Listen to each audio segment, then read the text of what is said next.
A top member of a Mexican drug cartel who had a bounty over his head in the U.S. is now dead. Mañana, Magdaleno Mesa Funes fue sacado 3 veces de su módulo, como que si hubiesen estado esperando a que estuviera completamente listo el grupo de que iba a acabar con su vida. When drug lords get caught, their rivals don't just kill them off quietly, they film it.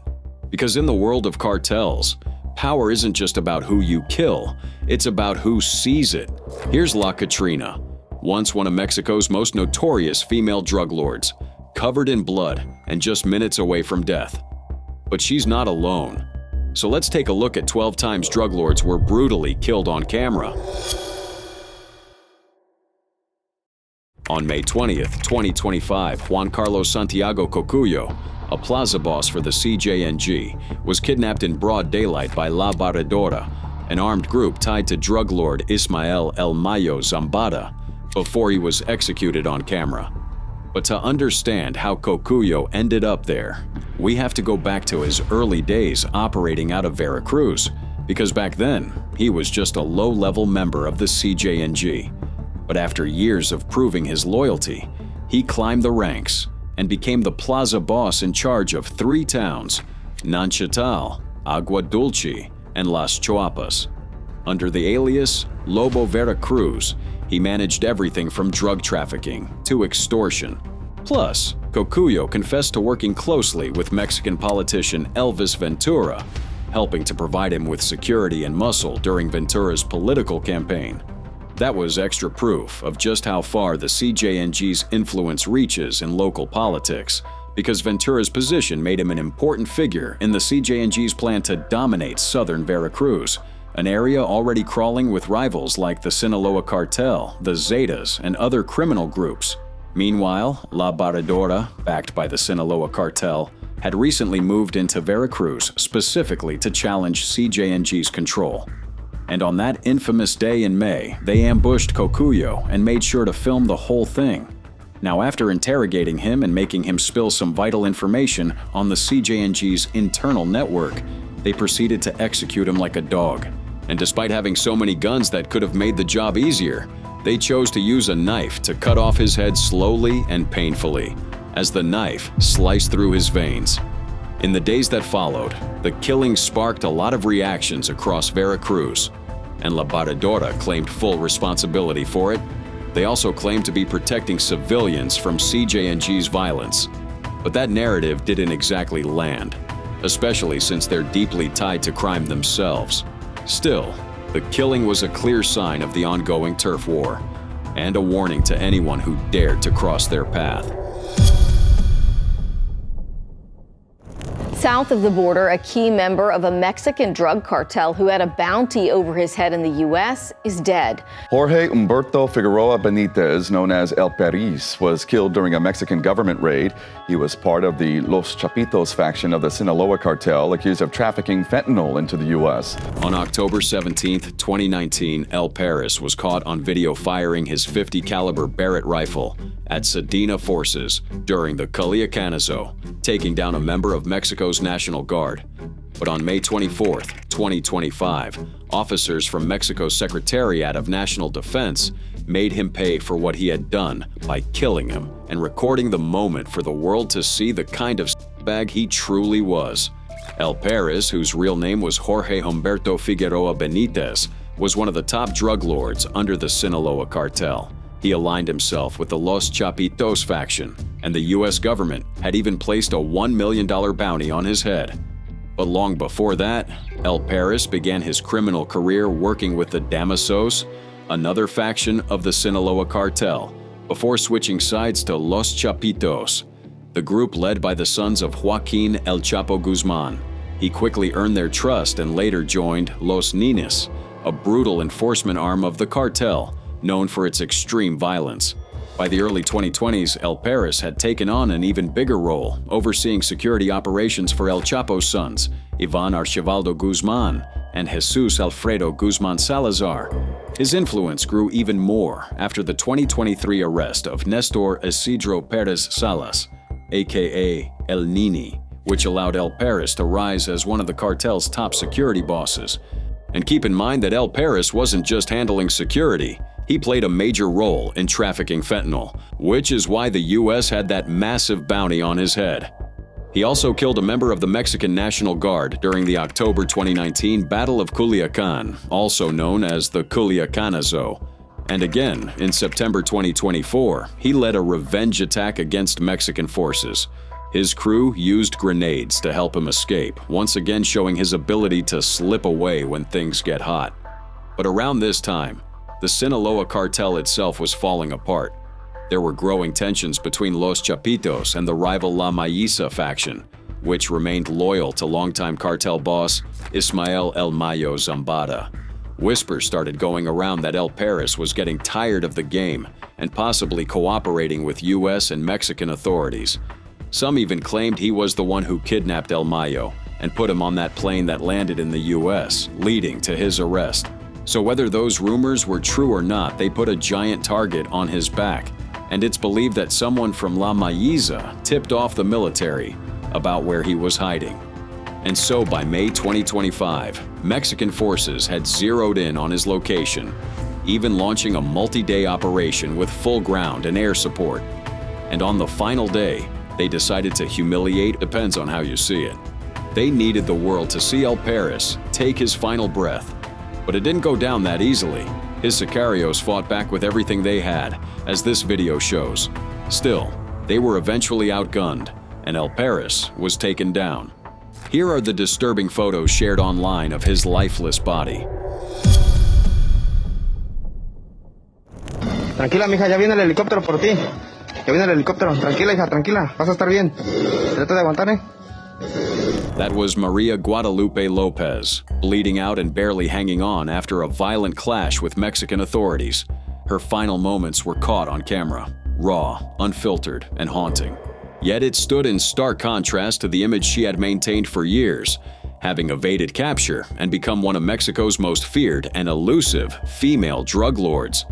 In 2017, at the age of 17 years old, Maria Guadalupe left her home in the Los Cerritos neighborhood and got involved with the Jalisco New Generation cartel. People often say it all started because of her relationship with Miguel LM2 Fernandez, a high-ranking member of the cartel. But under his wing, she quickly climbed the ranks and started going by the nickname La Catrina, a name inspired by the iconic Day of the Dead skeleton figure, which she even tattooed on her thigh. And unlike some drug lords, La Catrina didn't exactly keep a low profile. On social media, she posted photos of herself posing with guns, showing off a flashy lifestyle that made her look fearless and bold. Meanwhile, for the CJNG, she was involved in organizing kidnappings, extortion, and even assassinations. One of the most brutal events she was linked to happened on October 14, 2019, in a town called El Aguaje, Aguililla. According to reports, she and LM2 helped coordinate an ambush on state police. 13 officers were killed and 9 more were injured. After the attack, the cartel left behind messages threatening rival groups and law enforcement, making it clear just how much control they had over the area. However, La Catrina's life would come to an end not long after, as in January 2020, in the town of La Bocanda, Tepalcatepec, Mexican authorities, including the Army, National Guard, and State Police, raided a CJNG safe house after getting a tip.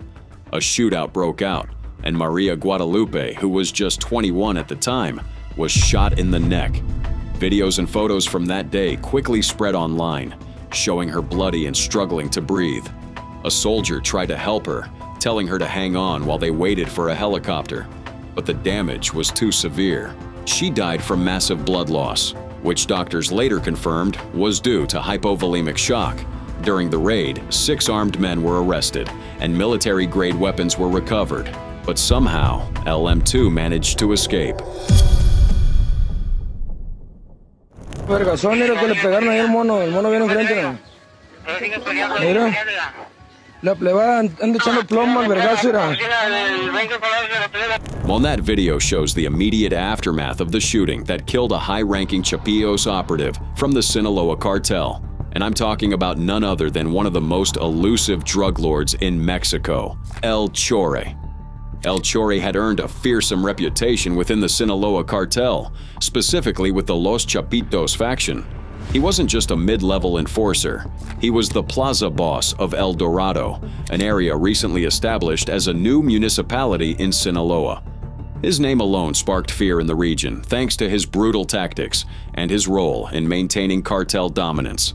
But before he climbed the ranks under Los Chapitos, El Chore was originally loyal to Damaso Lopez Serrano, another high-profile figure in the Sinaloa cartel. Back then, he worked as a trusted sicario, a hitman, helping secure key drug trafficking routes and taking out enemies across Sinaloa, a state known for being a production hub for fentanyl and meth. But by 2017, everything shifted. El Chore broke ties with Los Damaso and joined forces with Ivan Archivaldo Guzman Salazar, the son of Joaquin El Chapo Guzman. That same year, Los Chapesos launched a bloody campaign to wipe out Los Damaso, and El Chore ended up taking full control as the plaza boss in El Dorado. From there, he oversaw everything: drug manufacturing, trafficking, and keeping rival factions like those loyal to Ismael El Mayo Zambada out of their territory. His leadership also helped turn El Dorado into a stronghold for the Chapitos, but it also made him a high-priority target for the government. In the months leading up to the operation, Mexican military and National Guard forces had been keeping tabs on El Chore. Surveillance had increased, and authorities had recently seized a ranch linked to him in the nearby La Flor community, part of the growing pressure on his network. And then finally, on June 23, 2024, they went all out to take El Chore down. In the early morning hours, soldiers arrived at the trailer yard in Sanchez Cele, where El Chore and his security team were holed up, and almost immediately, gunmen opened fire, kicking off a firefight that lasted more than 40 minutes. Reinforcements poured in, with dozens of Mexico's Sedena units and armed helicopters providing air support. Meanwhile, El Chore's men fought back hard, but the military's numbers and firepower overwhelmed them. And by sunrise, the fighting was over, with El Chore, along with 7 of his gunmen, confirmed dead. But the operation's success didn't come without fallout. Tensions flared in El Dorado almost immediately, as relatives of the dead cartel members confronted soldiers in anger, furious over the deaths of their sons and husbands. The emotional reactions highlighted just how deeply the cartel had embedded itself in the community and how much love they had for criminals. But while El Chore's fall weakened the Chapitos for the moment, their power structure remained intact, and it's likely that others within the faction will step up to fill the void he left behind. September 28, 2024, Jaime Daniel Gutierrez Garcia, better known as El Toro, was killed in a chilling hit that was actually recorded by his assassin. The footage, shared on Instagram by the account Yente de la Tijuana, shows a gunman calmly parked on a bike beside a gray SUV. And when a man believed to be El Toro attempts to get into the SUV, the assailant fires multiple shots until El Toro goes down. But this wasn't just some random act of violence. It was the result of a long-standing vendetta, most likely carried out by rivals in the Sinaloa cartel. Specifically, the faction led by Alfonso Arzate Garcia, aka El Aquiles, who's part of the Mayo Zambada wing. It's believed the hit was payback for a string of earlier violent events, including the tragic and mistaken killing of a boy in Culiacan on January 7, 2024, a murder allegedly ordered by Gutierrez Garcia himself. Now, before his death, Gutierrez Garcia had already managed to cheat death at least twice in big, headline-worthy ways, which just shows how much of a wanted man he was. The first close call happened right after that innocent boy was murdered. Believing Gutierrez Garcia's men were behind it, a ranch in the Lomas de San Miguel area was shot up and firebombed by gunmen driving 2 trucks. But Garcia wasn't there at the time. However, the second attempt on his life came on February the 26th, 2024, in an upscale neighborhood in Tijuana called Cumbres de Juarez. At least 8 hitmen, supposedly from the Sinaloa cartel, got into the gated community using a U-Haul truck disguised as a moving van. They smashed through the entrance and opened fire on a house on Avenida Via Toscana. which Gutierrez Garcia had been renting for about 3 years. His bodyguards shot back, and the whole thing turned into a wild 15 to 20-minute gunfight that shook the quiet area. But somehow, Gutierrez Garcia and 4 of his gunmen escaped. 7 of the attackers were arrested, 1 was wounded, and police seized a stash of weapons and tactical gear. All of this forced Garcia into hiding. He stayed on the move, heavily guarded, and eventually relocated to Tijuana, where he managed to stay underground for a while, right up until the hit that finally got him. For some reason, he wasn't with his security that day, and that assassin made sure to record the moment, signaling to Garcia's crew that their leader had been taken out in the simplest yet most brutal way possible. Carlos Enrique Sanchez was executed on camera. For context, Carlos Enrique Sanchez Martinez, better known as El Cholo, was once a big name in Mexico's criminal world, especially in Jalisco. At one point, he was one of the most trusted allies of Nemesio Oseguera Cervantes, also known as El Mencho, the leader of the CJNG.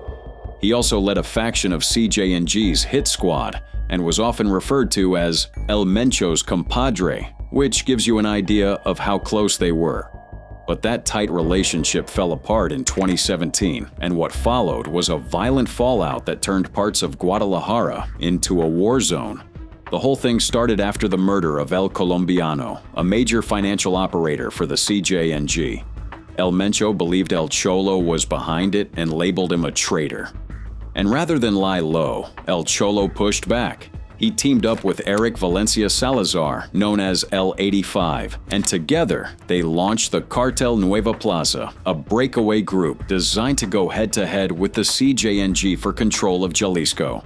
They also allegedly teamed up with the Sinaloa cartel's top dogs, like Ismael El Mayo Zambada, for some guns, manpower, and cash to take control of the drug routes running through Jalisco, Colima, Nayarit, and Michoacan. Unsurprisingly, the turf war between both cartels triggered a surge in violence across cities like Zapopan, Tonalá, Tlajomulco de Zúñiga, and Tlaquepaque. El Cholo's group was particularly tied to several brutal incidents, one of the worst being the killing of 11 construction workers in Tonalá in February 2020.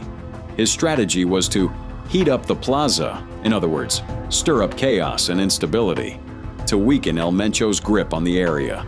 Some believe this was also meant to take advantage of El Mencho's rumored health issues, including possible kidney failure. But if there's one thing this whole story makes clear, it's that when it comes to the CJNG, no one, absolutely no one, can match their firepower or influence. El Cholo and his crew didn't stand a chance. It was like bringing a sword to a gunfight. And honestly, it was only a matter of time before it all blew up in their faces. So on March 18, 2021, El Cholo was captured by CJNG members. And shortly after, a video surfaced. In it, a handcuffed El Cholo confessed to a laundry list of crimes, including the Tonalá massacre. He also made headlines by claiming he had teamed up with Omar Garcia Harfuch, Mexico City's security chief, in an effort to sabotage CJNG. According to El Cholo, the two had even met in Mexico City to strike a deal, but Harfuch, of course, denied everything. And just hours after that video dropped, El Cholo's body was found dumped in Jardín Hidalgo, a park in Tlaquepaque. His corpse was stuffed in black plastic bags, and a message had been stabbed into him with 2 knives. It read, "The traitor, Carlos Enrique Sanchez Martinez, alias El Cholo." A forensic report later revealed just how brutally he had been tortured, both legs broken at the shin and kneecaps, his face disfigured, eyes gouged out, several toes cut off, and evidence of electric shocks before he was executed with 3 gunshots to the head. El Cholo's death became a defining moment in the ongoing cartel conflict across Jalisco. It showed, in graphic detail, what happens when trust breaks down in this world. And for his final message, he told those who supported him in attempting to take down the CJNG that they had better think again. 18-year-old Omar Flores, better known as El Vago, wasn't some major drug lord or anything. but he was definitely climbing the ranks under La Familia Michoacana, a cartel known for its extreme violence. Most of his activity was in Michoacan and the state of Mexico, where Omar had been recruited as what's known in the cartel world as a hawk or hitman. Basically, his job was to carry out killings, and for that he was paid around 5,000 pesos a month, which is about $220. However, around 2020, things took a dark turn. The CJNG decided it was time to take over LFM's drug routes, and that kicked off a vicious war between the two cartels. And in the middle of all that chaos, El Vago got caught. He was captured by CJNG sicarios, and instead of just killing him outright, they chose to make an example out of him. So in the video that later circulated online, you can see El Vago with a bruised and swollen face. One sicario has an AR-15 pointed at his head, while another is holding an iron scimitar under his chin. And during the interrogation, Omar admits he worked under a man known as El Fiero, a cartel commander in charge of several territories, or plazas. He names places called the Zed and Double Sphinxes as part of their turf.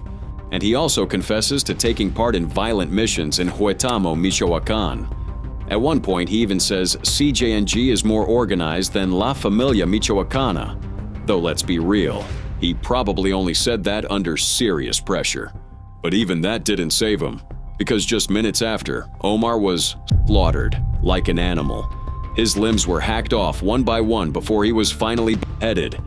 And in the end, his dismembered body parts were arranged and put on display as a warning to anyone thinking about crossing the CJNG. This might just be the most outrageous video you'll see today. And no, it's not a movie scene. It's real surveillance footage capturing the exact moment a drug lord was taken down with pinpoint precision. On July 18, 2024, Manuel Villacaña Pacheco, better known as Chuy El Largo or El Grande, walked out of a prison in Aquiles Cerdán, Chihuahua. But just moments after tasting freedom, he was ambushed and killed in a hail of bullets, with some believing it was a rightfully deserved death. You see, Villacaña had a long history with the Sinaloa cartel, specifically its Los Salguero faction based in Chihuahua. He'd built a reputation over the years as a key figure involved in drug trafficking and weapons smuggling, right in the middle of a region constantly shaken by cartel violence.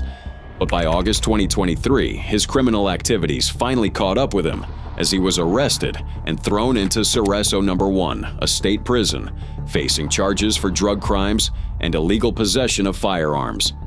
But even behind bars, trouble followed him. Chuy El Largo reportedly had serious beef with another inmate known as L21, and that tension never really went away during his time in prison. But let's just say it might have had everything to do with what happened after his release. Because when Villacaña walked out of prison that day in July, he'd barely had time to take a breather. It appears the gunman had been tipped off about the exact moment of his release. So, the moment his convoy of vehicles hit the highway, a white Durango SUV and a red pickup truck approached from the opposite direction, opening fire on El Largo and his men. By the end of the ambush, over 60 shell casings were scattered across the scene. El Largo was left dead on the street, along with 2 other men, while a 4th was seriously injured. Authorities later recovered 2 AR-15 rifles and additional firearms, clear evidence of how heavily armed the hit squad had been. And in the days that followed, law enforcement arrested a 23-year-old municipal police officer named Luis Fernando, who they strongly suspect may have played a role in coordinating the hit. But the one thing they just couldn't figure out is whether or not L21 was the mastermind before the attack. And at this point, we probably will never know. Magdaleno Mesa se le dio muerte en octubre del año 2019 en la cárcel de máxima seguridad ubicada en Ilam, Santa Bárbara. Uno de los reos disparó la pistola contra Magdaleno hasta que se le acabaron las balas, mientras otros 2 lo apuñalaron en reiteradas ocasiones. Now, seeing inmates openly carrying guns and knives inside a prison, right in front of prison guards, would usually cause an uproar almost anywhere else in the world. People would demand to know how those weapons got in and why those guards seemed cool with it, right? But in one Honduran prison facility, it almost seems normal. And the worst part? It was all caught on camera.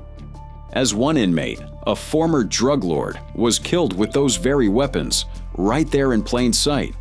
Don't believe me? Well, see for yourself. As Magdaleno Meza was captured on surveillance camera, getting shot and stabbed to death while prison guards stood by. But long before this, Meza had built himself a major reputation in Honduras's drug trafficking world. Back then, he was operating under his real name, Neri Lopez Sanabria. He was allegedly working with big names like Victor Hugo Diaz Morales and Devis Rivera Maradiaga, both leaders in the notorious Cachiros crime family. Unfortunately, those same men would later flip and cooperate with U.S. authorities. So to avoid getting caught, Meza went to extreme lengths to change his identity, starting with him faking his own death. Then, he had plastic surgery to change his appearance. And finally, he changed his name to Magdaleno Meza Funes. I mean, it was more or less like he wiped away his original identity, but none of that worked. Because on June 5, 2018, police in Honduras finally tracked him down and arrested him. Inside his vehicle, they found a hidden compartment containing 9 spiral-bound notebooks, which were essentially drug ledgers, along with weapons, grenades, and more than $190,000 in cash. Now, those notebooks turned out to be a huge deal because they were filled with details about cocaine shipments and pointed fingers at powerful people, including Juan Antonio Tony Hernandez, a former Honduran congressman, and the brother of then-President Juan Orlando Hernandez, also known as Joe. The ledgers would later be used in a U.S. federal court in New York during Tony Hernandez's drug trafficking trial in October 2019. Meanwhile, Meza had been transferred to El Pozo prison, a maximum security prison in Ilama, Santa Barbara, and it was clear he was in danger.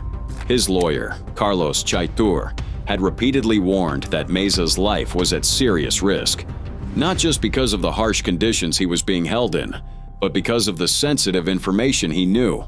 Chaitur even believed the U.S. would soon request his extradition, where Meza could testify further and possibly implicate President Hernandez himself. And just as his lawyer had suspected, Meza was murdered, brutally. On October 26, 2019, surveillance footage captured Meza speaking with several prison guards when a nearby cell pod suddenly opened.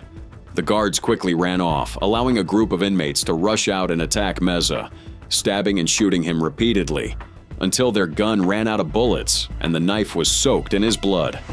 Some of those inmates were even seen warning the guards to stay back while their peers carried out the attack. The whole thing unfolded in just about 40 seconds, and Meza never had the chance to fight back or escape. And honestly, the way those guards stood by without intervening made it look like a setup, raising suspicions that the government might have been involved. Still, there's no concrete evidence to support that. The prison director, Pedro Ildefonso Armas, was fired shortly after the incident, but was later murdered, adding another chilling layer to the mystery. Meanwhile, the government swept this whole case under the rug, dismissing it as nothing more than a drug trafficking dispute. On July 12, 2024, Martin Elenes Araujo, better known as El Ruso, was killed in a brutal ambush in Culiacan, Sinaloa.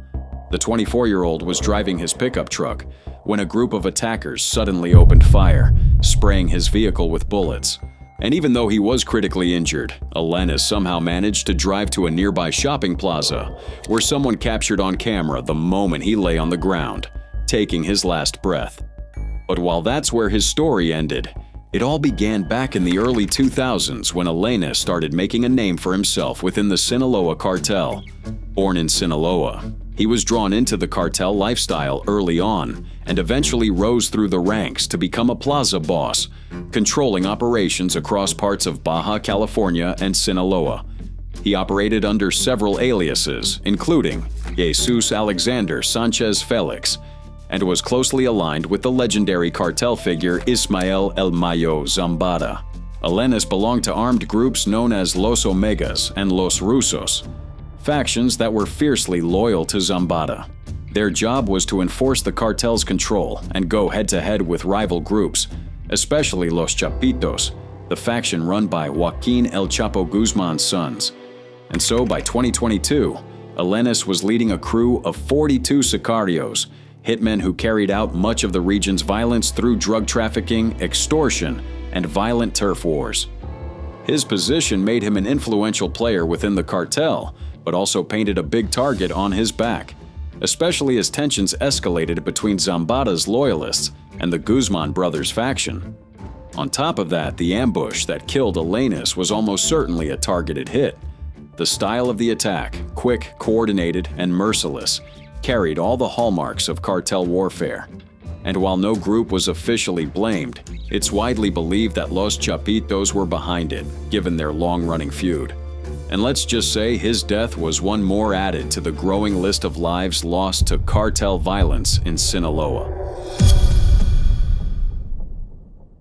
One man tied down and surrounded by heavily armed men. That's usually the scene for a drug lord about to be executed on camera. And unfortunately, that was exactly the case here. On July 15, 2018, 20-year-old Jose Alfredo Maldonado Jimenez, better known as Freddy Maldonado or by his nickname La Kendra, met a horrific end in Xua, Sinaloa, Mexico.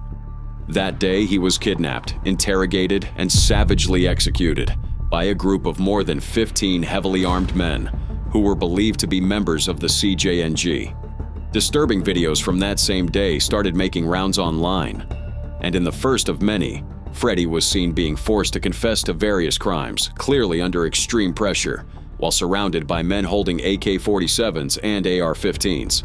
In a second clip, things got even darker as his body had been picked apart into at least 8 pieces, likely using an axe. One of the men even held up Freddy's severed head to the camera, as if to send a message or a brutal warning aimed at rival cartels. But Freddy's story didn't start there. It goes back years, deep into the murky world of Sinaloa's criminal scene. He was born in July 1998 and raised in Xua, a town long plagued by cartel activity. And by the time he hit his late teens, Freddy was already getting into trouble with the law. Along the line, he got involved with the Sinaloa cartel, but there's not much information on how deep that involvement really was. Still, guess it was enough for a group of sicarios to want him dead, because on July 14, 2018, at around 9 a.m., Freddy was abducted from the Reforma neighborhood in Xua. The men who took him were dressed in black and wore skull-covered balaclavas.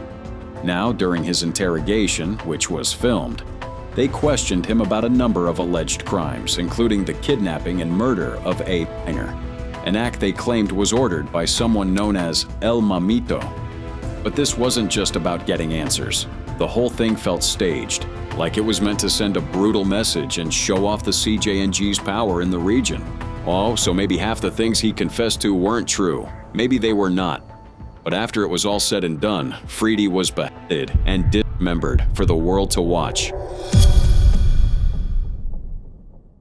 Sometime in late 2022 or early 2023, a video was recorded showing Efrain Carranza Lopez, better known as Chiripas, being interrogated and then executed by members of La Familia Michoacana. However, in that video, Lopez seemed pretty chill about the situation, almost like he didn't even care. For context, Chiripas was a member of the rival Jalisco Nueva Generacion cartel. Caught in their rivalry, he was kidnapped and interrogated before he was executed. But during that interrogation, Chiripas made it known that he worked as a halcon, a lookout for the CJNG. His job was to keep watch for any police or rival groups around the areas of Carbonera and Toluca. He'd report whatever he saw to his superiors, 2 men known as Ramiro and El Pollo, who were running a meth trafficking operation. Chiripas also mentioned that his pay was irregular. Sometimes he'd get 3,500 pesos, other times only 2,000. It all depended on how much cash his bosses had at the time. His responsibilities also included watching over a safe house that was being used to sell drugs and monitor the area. That safe house was linked to 2 local businesses, a detail that might have exposed some weak spots in CJNG's local operations. Now, the interrogation took place right on the Carboneras Highway, a road in Toluca where La Familia Michoacana holds a lot of power. And Chiripas seemed pretty calm throughout. Not because he didn't care, but because he was devoid of hope, knowing very well that he was trapped in the belly of the beast and there was no way out for him. So he didn't struggle, he didn't cry, he just did as he was told and answered accordingly. And after it was all said and done, he was given a merciful exit, death by firing squad.